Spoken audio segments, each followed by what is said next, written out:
Good morning, good afternoon, and good night to every single one of you out there watching this video. Welcome to today's gaming news. We have plenty to talk about. So, let's start with... I get excited when I see one of my favorite games in the mainstream gaming news.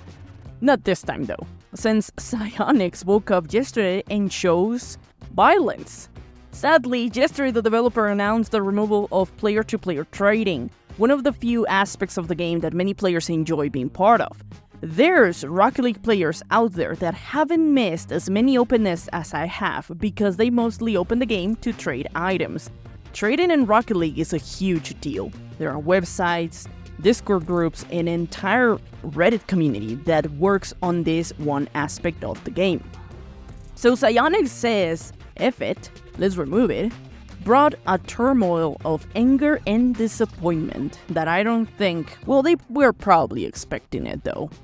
So on December 5th of 2023, trading will be a thing of the past. The reason for this change, according to Psyonix, is because we are making this change to align with Epic's overall approach to game cosmetics and item shop policies, where items are untradeable, transferable, or sellable.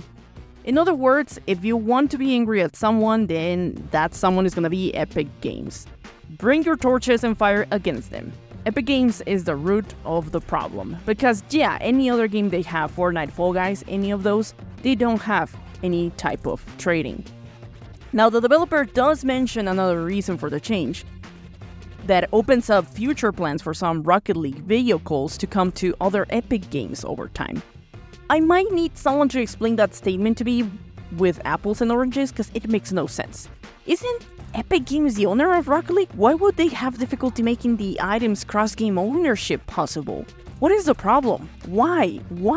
I imagine they are also talking about the secret project of Rocket League 2, which is set to use the Unreal Engine 5, which hasn't been announced officially, but we know they are under the works with it. Personally, I'm not an avid item trader, but I've enjoyed the ability of trading with friends, like being able to borrow some items for a short period of time, like a titanium white octane, or some white sambas, or a silly topper, I don't know. I swear, before titanium white octane was available on the item shop, I was borrowing it from a friend. Or, I don't know, maybe if you just want to give your friend that's playing for the first time some of your repetitive, cool-looking items, you're not gonna be able to do that anymore. It just sucks that it's gonna be all gone. As we continue the downward spiral of angry gamers, let's pass to Counter-Strike 2, which officially has become the worst rated game ever among Valve's creations. Currently on Steam, the game has a label of recent reviews as mixed. While the game premiered back on August 21st of 2023, negative reviews appeared after a recent update that brought significant changes that affect the experience of the game, but also the image of the game. What are the issues, you may wonder? For starters, Steam decided to mix CSGO 1 Steam page with the CSGO 2 Steam page, making it just one. Meaning the reviews from the old game will now be for the new game, which is a very dishonest move. And this has brought a lot of hate from players. But that isn't all.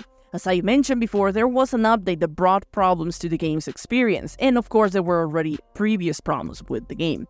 Whatever changes Valve made has brought hitbox issues that affect the subtext structure of the servers and have brought lag spikes, which have affected how interactions during the shooting cause for players to think they shoot someone but there's no damage received.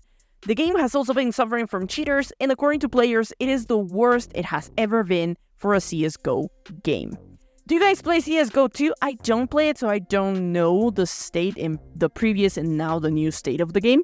So I'm just giving you the news as I see them by other people. But what do you think of the game if you do play it? What is wrong with it? Now, some videos ago, I talked about a Game Pass game getting review bombed because of angry Xbox players wanting more AAA games on the service. Now we are back to Game Pass. Not for review bombs this time. Last week, the game, the Lamplighters League, premiered and brought to Game Pass on day one. Published by Paradox Interactive, the game is a turn-based strategy game inspired by the XCOM franchise. The game received mixed reviews, keeping it at a 74 score on OpenCritic and mostly positive reviews on Steam. The game suffers from bugs, pop-ups, characters getting stuck, or not even able to move or perform actions, which if you've ever played a turn-based strategy, that's a huge problem. So if you wanted to enjoy a game like those from XCOM, this one isn't it, at least not yet. So the publisher has expressed and labeled this game as a big disappointment. Paradox CEO Frederick Wester said, "The commercial reception has been too weak." Considering the flaws of the game, putting them a little bit to the side, we also have to consider the release of the game, the date, because it is an incredibly packed fall gaming season. So it's definitely not helping the game to get attention of possible players. I mean, the reviews are not helping, but the other situation is also like every other game is asking for the attention of the player, so it's a difficult thing. Hopefully, developers of the game make some after-release patches and fix the problems, as the game does look to have some flair and interesting story. Maybe later in the year, changes will be made and a new life will be brought to the game, because as time moves on, right now it's a very packed October, and it's gonna be also a very packed November of new games. Hopefully in December, right, if developers do make changes, make the game better, hopefully in December, more people will try it then, when they are looking to play something new. Now, I never thought I would hear this. Never. Maybe another gaming company, but Disney? I wouldn't see it coming. But with the amounts of money Disney has in its pockets, should I even be surprised? First, I gotta let you know, this is a rumor, so as I always say, take it with a grain of salt. So, a new rumor is running free saying Disney's CEO Bob Iger is being advised to buy EA. The story picked up speed from a Bloomberg report that stated EA was shopping itself around for mergers or acquisitions by other companies. Although Microsoft and EA already enjoy a friendly and cooperative relationship, it will be impossible for these two companies to merge, since, Microsoft is already busy with something right now. So someone else must step in, which according to Bloomberg report, EA approached several other companies like Apple, Amazon, Comcast, and Disney. EA is looking at this possible merger as an extra money injection to become a bigger company. EA isn't struggling with green bucks, considering the annual game releases it has that bring tons of dollars to their pockets. But the bigger question from this rumor, will Disney even consider this? Currently, they do not have a gaming division as their own. While the company has allowed other studios to create original games from their IPs, it is an entirely different thing to run and own the gaming division in charge of making those games. Of course, they could merge with EA and let them run wild with the extra money and not be bothered by the logistics of creating a whole division. However, it is also said that Disney's boss is said to have been non-committal about the prospect of the acquisition. So for now, I guess it's safe to say EA is not gonna be bought by Disney. For now. When more news about EA situation becomes available, I'll keep updating you on the matter. PlayStation is on a roll. Yesterday, the new PS5 model was announced with its price tags and the $30 stand. I'm not gonna let it go, for real, it's too expensive.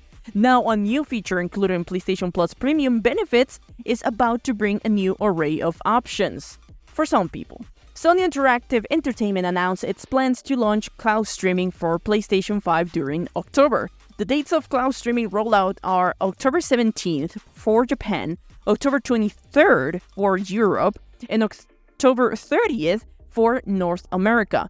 Cloud streaming will provide select PS5 games available for streaming. Some of those are Marvel's Spider-Man Miles Morales, Horizon Forbidden West, Ghost of Tsushima, and other Sony's first-party titles, as well as third-party titles like Resident Evil 4 or Dead Island 2. The streaming resolution will include from 4K to 720p, with 60 frames per second. Now, it all sounds good, but the only loss of this I can see, they could have made this feature available on PC. I'm sure people would have subscribed to the service in a heartbeat. having access to Sony's first-party titles without having to buy the pricey console if you already have a PC? Why not? More accessibility. But what am I thinking? It's Sony. Not making consumers buy the console is a huge no-no for them. Finally, time for some quick updates, or at least one of them. And some people might be very happy about it. Activision CEO Bobby Kotick is hinting at a possible return of Guitar Hero. Reported by Windows Central during an internal meeting with Activision Blizzard employees, they discussed leading to improvements to its games. Now, I'm just gonna zero in on the important part because in between that talk, he suggested the re-emergence of Guitar Hero and other things that wouldn't be possible without the different type of resources that they are now gonna have because of the acquisition. In other words, Kotick is excited about getting access to the juicy Microsoft money to create a new Guitar Hero. Possibly. I'm a bit excited about the prospect, can't lie, because I used to enjoy that game a lot. But would you guys want to play Guitar Hero again? Are you guys interested in this venue? At least I am. But I want to hear from you guys. But that's all for this episode. What are your thoughts on this gaming news? Let me know in the comment section. I'm the Honey Badger and I love to talk about everything gaming, from news to games. If you like the video, remember to leave a like and share. It really helps the channel. Thank you for every single one of you that are subscribing. I am very, very happy and excited about this. So I'll keep bringing you guys more content. So don't forget to subscribe, see you in the next video, and keep on gaming.